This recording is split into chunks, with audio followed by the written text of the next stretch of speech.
It started with a question I never expected to hear. I remember the exact moment: the clink of wine glasses, the warm glow of the lamp beside us, and the soft hum of the TV in the background. My husband turned to me, eyes steady, and asked, "Have you ever thought about being with someone else?" At first, I laughed. I thought he was joking. Just another one of those random late-night conversations. But he didn't laugh. His face remained serious. My stomach dropped. "Why would you ask me that?" I said, trying to sound casual. He shrugged. "Just curious. People do it, you know? Couples who try new things, step out of the routine." That word, routine, stuck with me. We'd been married for years, and sure, life had settled into familiar patterns. But stepping out of the routine like that? It didn't feel right. I brushed it off, thinking it was just a passing thought. But in the days that followed, he brought it up again, and again. Each time he added more details, more reasons why it might not be such a bad idea. He even mentioned 3 of his friends, saying they were cool guys, and that it could be just a fun night. My mind raced. Was I missing something? Were we broken in a way I hadn't seen? That night, I stared at the ceiling, replaying the conversation. My husband had always been the stable one, the rational one. So why did this feel like the ground shifting beneath me? Days turned into a strange routine. My husband had recently taken up gardening. He kept slipping that same idea into conversations, like a seed he was watering, waiting for it to grow.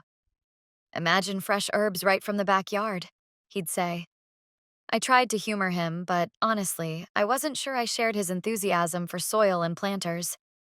I'd change the subject, laugh it off, even get irritated, but he never let it go. "You're overthinking," he said one morning. "It's just a new experience, nothing more." I wanted to believe him. I wanted to trust that this was harmless curiosity, not something deeper. But trust isn't built on repetition. It's built on respect, and every time he brought it up, that respect cracked a little more. Then one evening, he came home with a new plan. "We're meeting them Friday," he said, casual as ever. I froze. "Who?" I asked, though I already knew. "The guys. Just a drink. Nothing crazy." My instinct screamed no, but I hesitated. Maybe if I went along, he'd drop it. Maybe seeing my discomfort in person would make him stop. So I said yes, though my chest tightened the second the word left my mouth. The week dragged by, tension thick between us. I tried to act normal, but the weight of that upcoming night sat heavy on my shoulders. Friday came, and I stood in front of the mirror, forcing myself to breathe. As we drove to the bar, my husband's hand on my knee, I realized I wasn't scared of his friends. I was scared of what this night might reveal about us. The bar was louder than I expected, the kind of place where conversations blurred into background noise.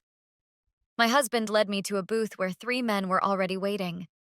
They stood when we arrived, all smiles and firm handshakes. I tried to mirror their ease, but my palms felt clammy. The introductions were quick, their names slipping through my mind as fast as they were said. My husband ordered drinks, laughing like this was just another night out. I smiled politely, trying to ignore the glances exchanged across the table. The conversation started harmlessly. Work, sports, travel. But soon the topics shifted. One of them asked if I liked trying new things, his eyes lingering on mine. My laugh was forced. I glanced at my husband, hoping for a sign he noticed my discomfort. He just grinned, giving me a subtle nod, like this was exactly what he'd imagined. My heart raced.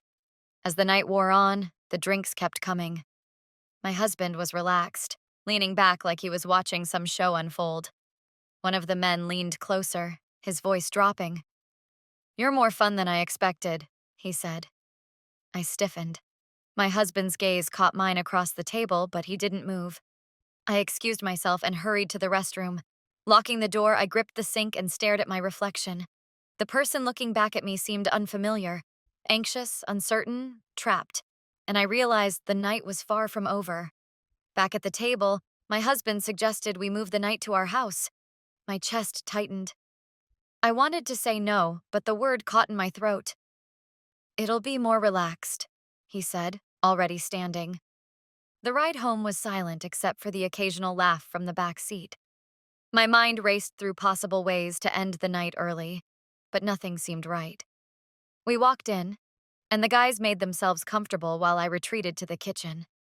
The cool countertop steadied me as I took slow breaths. Footsteps approached. One of the men joined me, leaning on the counter like we were old friends. "You're tense," he said, voice low. "Relax. It's just a night." I forced a smile, trying to keep the mood light. We were in the kitchen, trying to prepare dinner together. He stepped closer, and before I could move away, it happened. A brief moment of closeness, unplanned and unsettling. He reached for the spice jar on the top shelf, lost his balance, and bumped into me.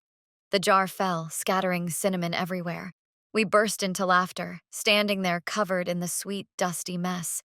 I froze. My heart hammered in my chest, and I instinctively backed away. My eyes darted to the doorway, hoping my husband might walk in, see this, and step in. He didn't. The man gave a knowing smile and walked back to the living room. I stood there, pulse racing. When I finally returned, the guys were laughing with my husband as if nothing happened. I sat on the couch's edge, stiff as stone. My husband glanced over, raised his glass, and smiled. That smile was the moment I knew something between us had irreparably shifted. The night dragged on, every minute stretching into something unbearable. Laughter filled the room, but it sounded distant, like I was hearing it from underwater. My husband sat across from me, relaxed, joking with his friends while I counted the seconds until it was over. The air was thick with something unspoken, something I didn't want to name.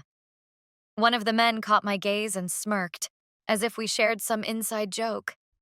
My stomach turned. I stood abruptly and said I needed some air.